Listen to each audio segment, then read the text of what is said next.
before many of you were even born, right? 1980, but it's 30 years ago. Okay. Maybe we should, yeah. No, you go ahead. No, you I like the joke around. You still look very young.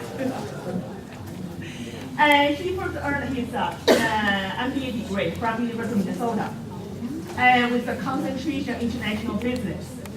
Then he started a company called Pacific Investment Partner, right? It's a consulting company for the cross-border investment.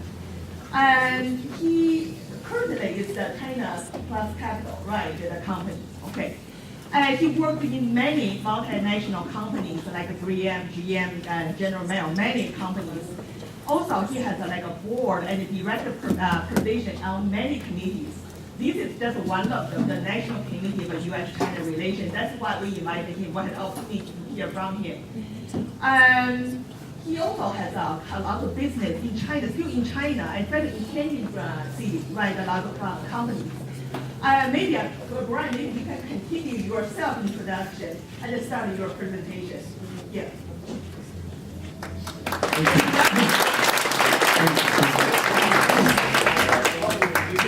Yeah, it's hard to believe it's 32 years since I came. I was a student myself. Well, first, it's a real pleasure and honor to be here, and thank you for inviting me.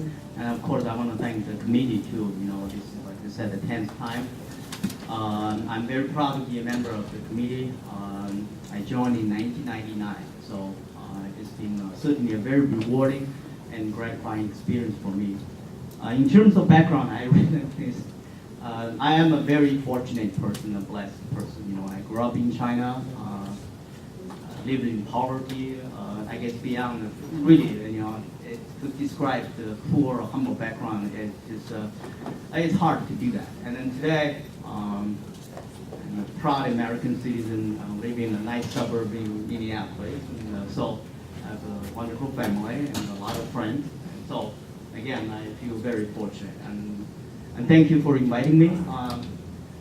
I was actually going to actually give a presentation, but Dr. Kissinger is a very tough act to follow, so I'm just going to. Why don't you ask me questions about Chinese food or Chinese restaurant? That would be a lot easier for me to. But I wish that even so. Anyway, so China, as I said, I came in 1984, and I think for the first 10 years, maybe even more. And China was hardly, and nobody ever mentioned China. When I was at the U, I remember one of the guys, I'm sorry, I don't mean to demean one of the classmates, I was an undergrad kid, and, oh, you came from China? Wow. Mao was great. He built a great wall, right? Well, so that was, I guess, 1984. Maybe it was an isolated instance, but and also newspaper, frankly, or media hardly, talk about China, because China was not important. It was actually not important. But today, if you, open the newspaper and the magazine, hardly a day goes by, we don't see a front page or at least a major story about China, whether it's U.S. media or otherwise, So, and also interestingly enough, in China, I just came back. I was there till last Wednesday, actually. I just came back. Actually, they report more news of us, even more than we report them. That's really, truly the interesting. And they have, I guess, at the beginning of the town hall meeting, talk about CCTV, right? That's their national news, and every night at 7 o'clock, almost every station have to, So it's 30 minutes program. About 5 minutes international news. And within that 5 minutes, at least half of that is news in the U.S., seriously. So I guess I take that as a positive development because China and the U.S. both are, they realize you can't live without each other, have to get along, and then we are, though, fundamentally different countries, that's why I want to go talk a little bit about that history. If I may. A nice picture. By the way, I have to give credit to my 8th grader, my daughter, she did this for me last night. All the presentations, give her the credit. I hope this is recorded.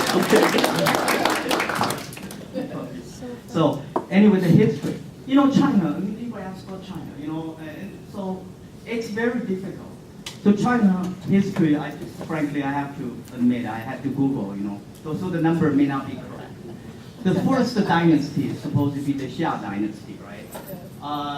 Was again supposedly set up 2029 BC.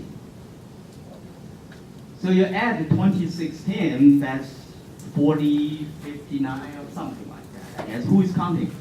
So and that's the written history. There's so many dynasties, right? And then fast forward, in 1949, the communists won the war, right? It was a civil war, and they established the People's Republic of China. And that's only 67 years. And a lot of people don't agree. You look at China, they always say, well, this is the dictatorship, the Communist Party, which is very true today. But in the history, you look at all the written history, over 4,000 year history, and 67 years is it's a blip, if I can use that word, right? And also, of course, there is also that Republic of China, which is in Taiwan, and that was established in 1911, when the last emperor was kicked out of the Forbidden City. So, this is not a history class, and I just want to, put things into perspective. For, I guess, most of the time, China was a feudalist society. And I guess definition, I'm sure everybody knows what a feudalist society means, right? So, and then if you take that into consideration, it's not too difficult to understand China. The way they rule, and the system, the relationship between people, among business. So that's, I think, I usually don't want to dwell on the history. I'm sure a lot of people, know that. By the way, have any questions, and just ask me, okay? And stop me, or just have comments, I welcome that. So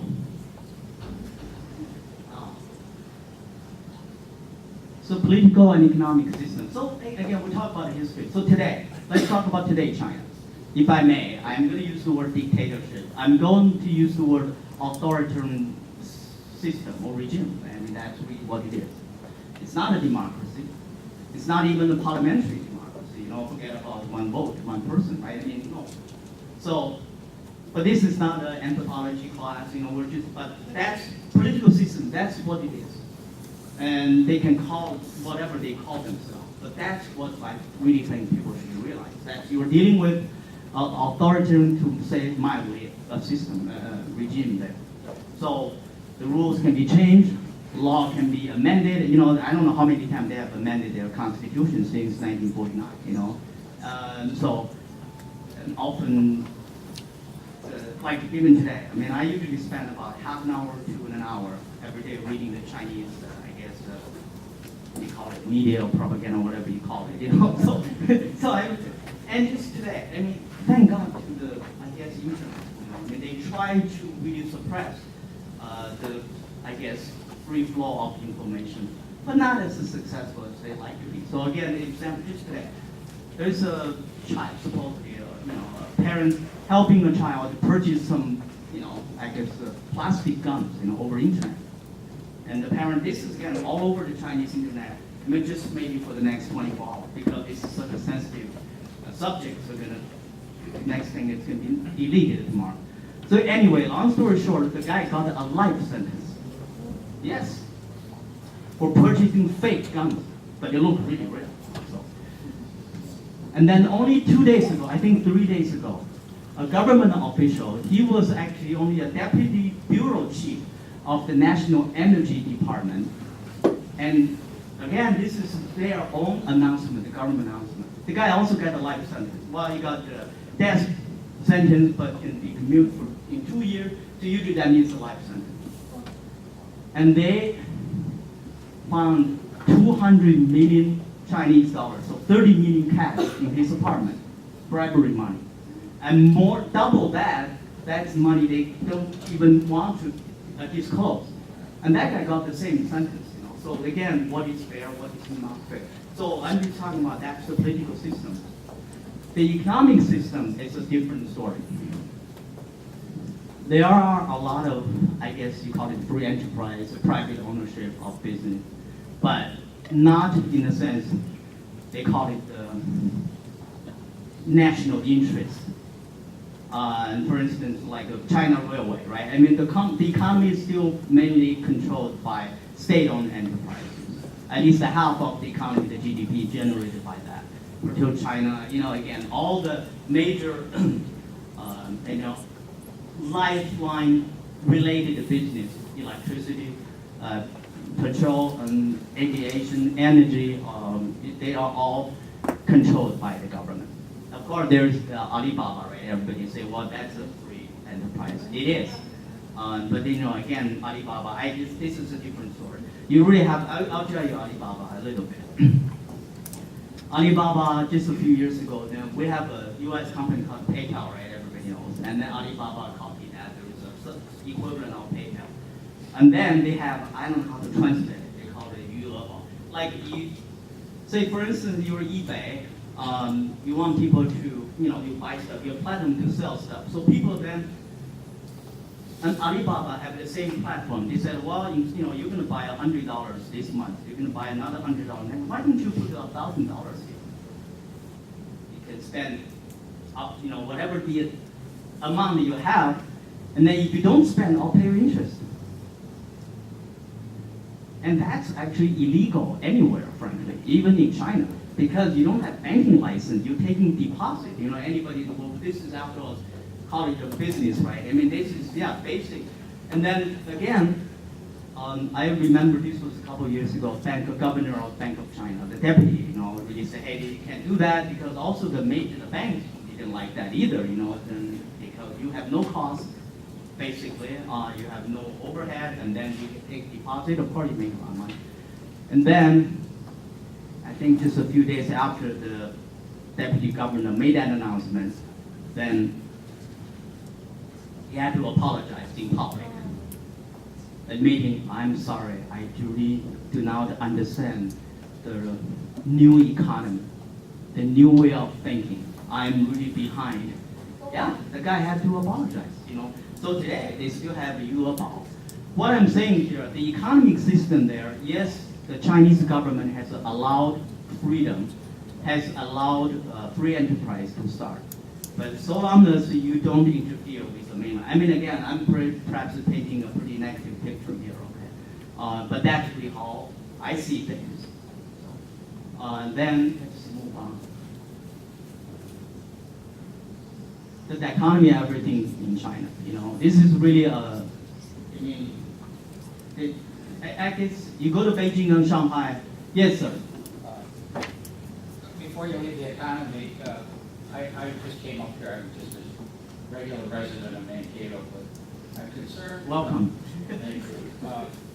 The issue in America frequently has been in the New York Stock Exchange, the European Union, and the last 10 years about the valuation of the Chinese yuan that is manipulated, that is changed, and it's not traded on the fair market square, so that there's fear among American investors to be in the Chinese companies, and there's concern in the United States government that the value of exports and imports is unfairly traded in behalf of China because of the regulation of their yuan. And I'm wondering if you can comment about that. I agree with you. That's my comment. No, it's really, I tell you the issue here, you know, we all know, even they had the stock market in China, the stock market, you know, the bubble and bursted, right? It was all the way to 6,000, that index now, I mean, anybody following. It's just a little above 3,000, so it's half. Now the housing market, that's another thing, you know? And then they're printing, I mean, I guess anybody here, the M2, you know, number is really, it's out of the world, you know, and then it's state secret, by the way. You cannot, I mean, I don't dare to ask for what's that. Because again, that's, you know, a lot of the economic statistics are considered state secret. So really, that's really how important. But then everybody knows the inflation is really real, and the printing of the money, and then that actually, my concern, frankly, to echo, it's what you said is, they're printing money and they come to the U.S. and buying real assets. That's another side of this, because last year the Chinese government, admitted it was 500 billion US dollars already left to China. That's official. People carrying suitcases and put money. Did you see a Wall Street Journal? I think Chang had this picture of the guy who put all these $100 bills, taped on the legs, and trying to cross the border. That's real, So, I guess if I understood what your question, I agree with you. It's our government very effective about, I guess, dealing with that issue. The answer is no, unfortunately. I hopefully the new president, whoever he or she will be, hopefully will take that seriously. Because again, my concern more is really the money coming here, buying our real assets. Well, go to Vancouver, you will see what happens if a lot of the Chinese money goes there, right? I mean, even you go to Seattle, now you can see the things. They go to Vancouver, too expensive, now they go to Seattle. Next thing is Portland, they go to, thanks for the question, yeah. So, yes. Yeah. About that, is there a lot of capital flight from there to the west, and also is there an exchange control? There is exchange control, and they literally call it, they used to call it the Foreign Currency Control Bureau. Now they call it Foreign Currency Administration Bureau. I guess they learned from George Orwell, right? Some double talk, I guess. So yeah, but no, I guess there is. And effective? No. They are actually even thinking, because frankly, if you ask me, the Chinese people don't really have a lot of confidence in it. Because again, the housing market, like I mentioned, it doesn't make any sense. A college graduate in Beijing, good student, go to a good company, I think on average, maybe about $1,000 US dollars a month, that's, you have to live, right, you have to eat, you have to clothes, all that stuff. Let's say you can save half. And then the housing in Beijing today, well actually Professor Meng is from Beijing, right, if you go to the center of Beijing, it's suburb. In center of Beijing, it's well over 100,000 US per square meter now. Divided by 7, just do the math. If you save $500 a month, and then so you get $6,000 a year. It's going to take you maybe 100 years before you can buy 100 square meters in Beijing. It's just the math just will not add up. So that thing is going to come down, or something is going to happen, and people realize that the inflation is real. So that's why the flight of Is it right usually, like you say, put in clothes? There is both. There is both actually. The Chinese government, again, they have rules. The credit card, debit card, you can, before they didn't have, now they have rules. And each time it's like up to 5,000, US dollars. So before people just go there, literally. Seriously, they go to Hong Kong. It's incredible. There are people have special rooms like, hey, our bank, Citibank, all these people. Yeah, they invite them, go in there, have a nice drink, give them a machine, and they start, seriously. That's the money out of there. So, but that's, again, hey, you didn't hear that from me, okay? Anybody? So I don't have FBI to call me, okay? Yes. Thank you for coming. So recently I sat in a discussion with two people. One considered themselves Taiwanese, and the other some Chinese who made in China.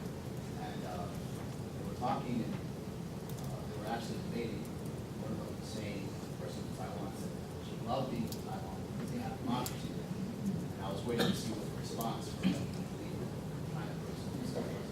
He surprised me actually. He said that right now, in his opinion, this is my question to you, is that democracy would not work for China. And in fact, what they have now has been improving the quality of life in China. And my question to you would be, do you agree with that statement, first of all? And if you do agree, when do you think democracy would work? Because I think issues like this currency condition are hard to deal with when you deal with this kind of dictatorship administration is causing. So that's the question. I think by now you probably know my answer, right? No, I don't agree with that. I think Chinese people deserve democracy like everybody else. Yes, timing, it should be gradual. I understand, and But to say that China is too big, too many people, and to deny the demand, well, Taiwan is China, right? And that's 23 million people in a little island, you know. So, yeah, it's gonna take. I mean, the U.S. Talk about democracy. I hate to say, you know, this election is pretty bad. I'm sorry. I'm really, I am truly a believer of this. You know, I love this country. You know, I mean, I grew up there and come here, the freedom, and the election. I'll tell you an example. You know, people actually in our neighborhoods stealing signs. You know, come on, that's not democracy. I can't believe that. I really cannot believe that. It's actually happening in Edina. You know, I mean, I couldn't believe it. You know, that's really, so to answer your question, you know, is it because people stealing signs, you know, or talking about, there's two parties now, talking, you know, you have to, the basic principle, I think every human being should enjoy. You know, just like, I guess, the Declaration of Independence, right? You know, and so, and also true representation too. You know, people should have the right to vote. And if they don't like the government, they should be able to overthrow that government if that government becomes suppressive, right? I mean, that's our constitution. And so, I guess I don't have a lot of opinion about this subject, right? So, the dichotomy part, why I mention this, you know, because often people talk about China, this is okay, China, you know, and then there's the previous picture, right? Oh, that's in Shanghai alone. I mean, that's tall buildings and all this stuff, you know. And their high-speed train is, I go there, I take that, it's really impressive, you know, 300 kilometers per hour, and then they serve you tea, and something like this, you should put it right there on the table, there's nothing, you know. They're that confident. The thing is not going to, you know, fall into the, it's hot water. We're talking boiling water, you know, just to make some tea there. That confident. You know, I was with two American colleagues, you know, they were just, really? I said, yeah. They said, you could be the first experiment, you know. You know, yes, ma'am. Could you tell us a little bit about your theory of the strides in innovation and engineering? You know, I've read a lot about the high-speed train and some of the bridges and even some of the, you know, transportation innovation. Is that a result of engineering students going back after being educated elsewhere, or is it government funding and subsidizing of the infrastructure? I like to venture to say it's both. The government, certainly, you'll be impressed. They have I mean, that's not the thing, our government. I have no opinion, but they really have, they call it the Department of Science, right? 科技部, yeah. They literally call it Department of Science. All they do is they really fund, and then it's really vertical organization. Every province has Department of Science, and they would identify, in fact, they call it 千人计划, like 10,000 intellectuals plan. And then these 1,000 intellectuals plan. These people actually come from all over the world. They would come here, you know, they pay really, often it's more than they pay at Mankato State, I think. I'm confused. Sorry. No, they would give you free housing. I mean, I talk about how expensive housing is, and for you to go back. They also really try to recruit foreigners too, like Germans, you know, and French, you know. I'm not sure too many Americans who work there under the Chinese government program. So there is definitely state-sponsored, I guess, innovation programs and incentives too. Real money they give you salary, they give you relocation expenses. We're talking about like $200,000 US to relocate. You know, they get their apartment and all that. Yes. On that topic, friends working at Seagate as project managers, they make around $125,000, $150,000 a year. The Chinese government gave her and her family $2 million to open up two businesses, one in Shenzhen and one in Silicon Valley.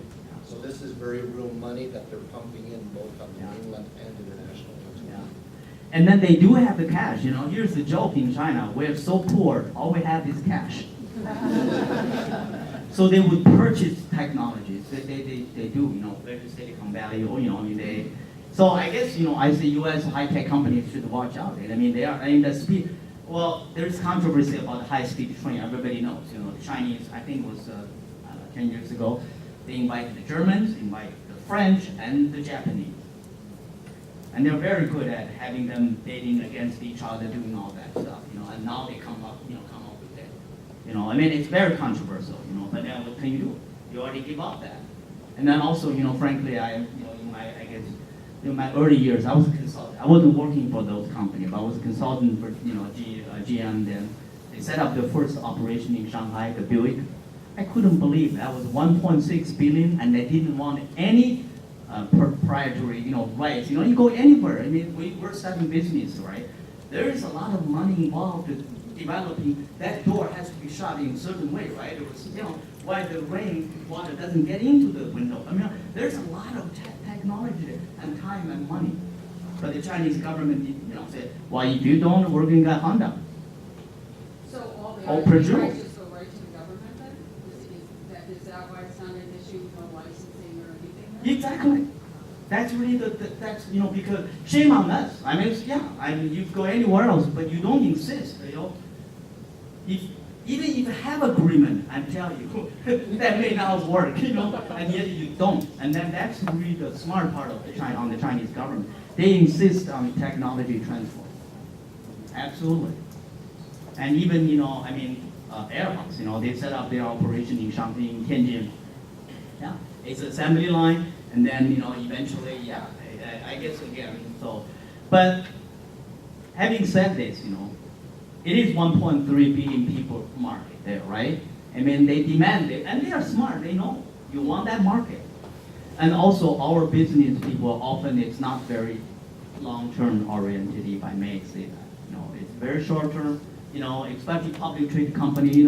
It's my next quarter numbers, right? It's my bonus. So, well, that's besides what we want to talk about, right? What I want to say in China, just whatever you hear. Because I can really say China is the most advanced, or among the most advanced country in the world. I can do that, and I give you all the evidence. Just I think 2 days ago, they just sent 2 astronauts to the space. They claim they'll be there for 30 days. Yeah, I mean that's pretty advanced. I mean you have to be impressed. They send them off space. Just 2 days ago, they made up. So you have to, you have that, but you also have that poor girl there. You also have. Abducted children being sold, all that stuff. So again, what I'm trying to say here, China is definitely not one-dimensional. You want to really, ask the questions, whether you are doing business there or have exchange programs, And also the other thing, Shanghai is definitely not Beijing. Beijing is not Gansu province. So every place is different. I'm going to do the lesson first, and then I'll end with what time to talk. Oh wow, fast. So I want to say 3 lessons. One is, U.S. companies when they go to China, often I don't get it. You're very successful. You have a very good system, like whether it's accounting system, expense report, product quality control, all that stuff. And when they go to China, they say, well, China is different. Well, that's what the Chinese government tell you. And they even literally, they call it Chinese characteristics. I mean, whatever that means, Yeah. So that's why, frankly, you talk about politics, the universal, the human rights thing, no, because China is different. We're different. And then a common mistake, I guess the lessons I have observed is, often people give up on what they really know best. The proven successful practice when they go there and then they forget, it's China. Like quality control, there's certain things, what you need to do. You just should follow the rules, and should be strict. And then when you go to China, it's different. So that's one. Number 2 is people don't have realistic expectations, Yes, the market is big, no question. But success comes very slowly in China. The obstacles are real. Whether it's political, economic, the bureaucracy is truly incredible there. To set up an office, to set up so people should have realistic goals and expectations. I often ask people, hey, look, you're very successful in Minnesota, you want to set up something in Texas. Come on, it's tough going there, right? I mean, China, you just double and triple the effort. So, and the third one, I think I need my notes. Hang on.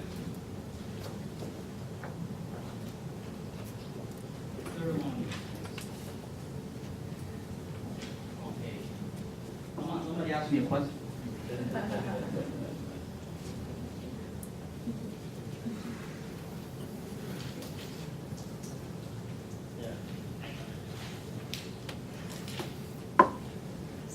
I have 6 here, so I should be you. That's why I can't. You have to make sure you know who is the decision maker when you're dealing with the Chinese. And that's really often people don't realize, you go there, I mean, that's really also in general, the Chinese, the bureaucracy is, I tell you, it's very complex. So you go there, you negotiate, you talk with people and realize, well, these are people who can make any decisions. Titles are very important in China and the business card. If those people don't give you one, they're not very important. I hate to tell you.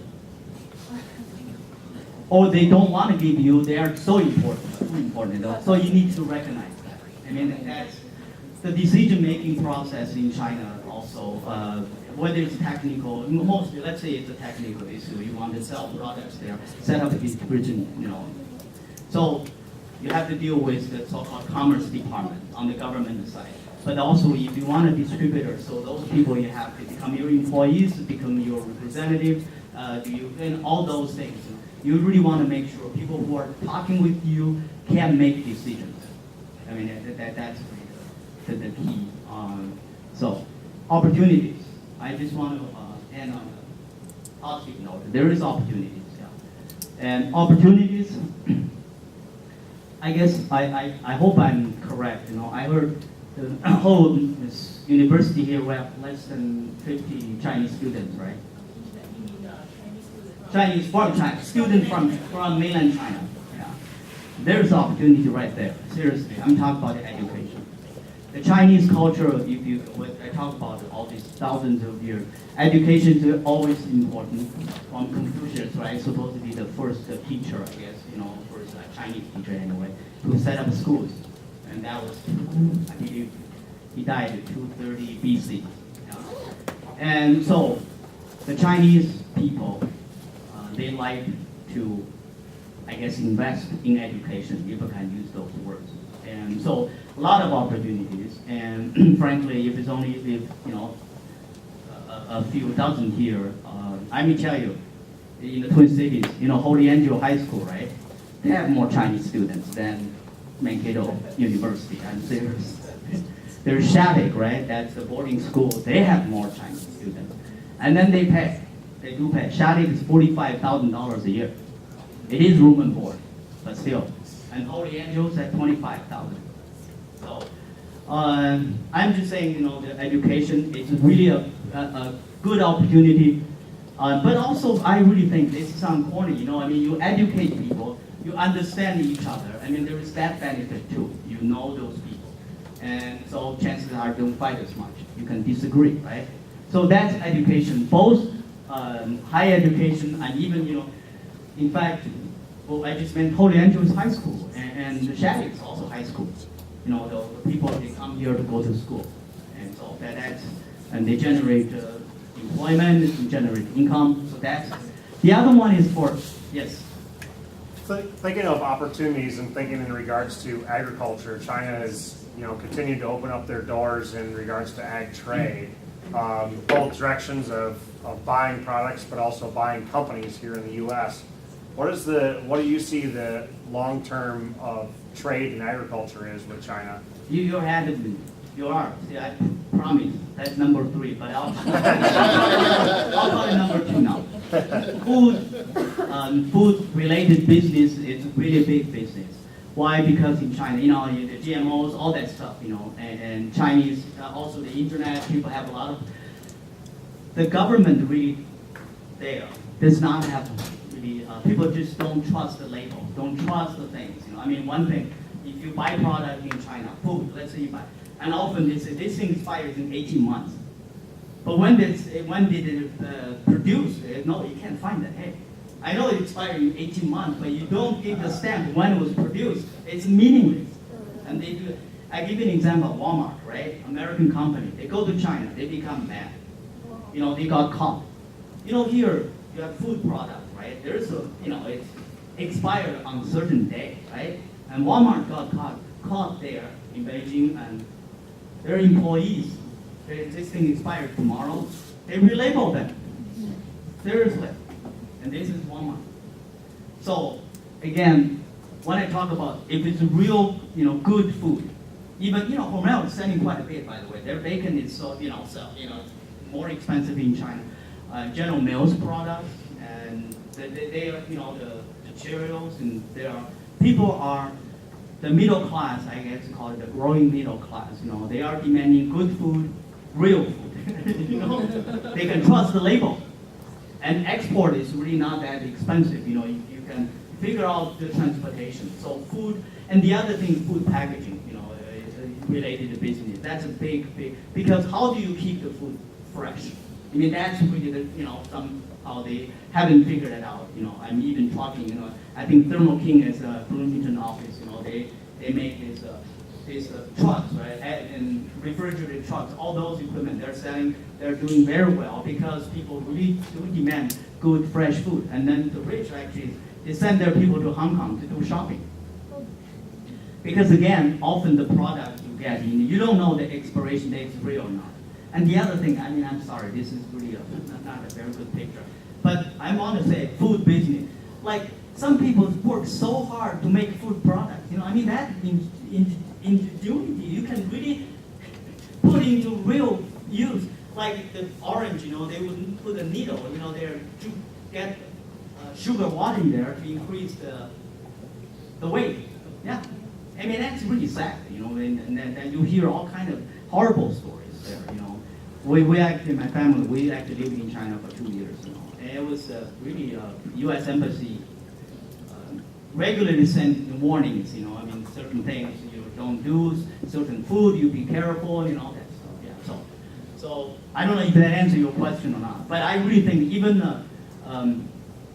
like for instance, if it's truly organic, grain products, it's 35, and then get the things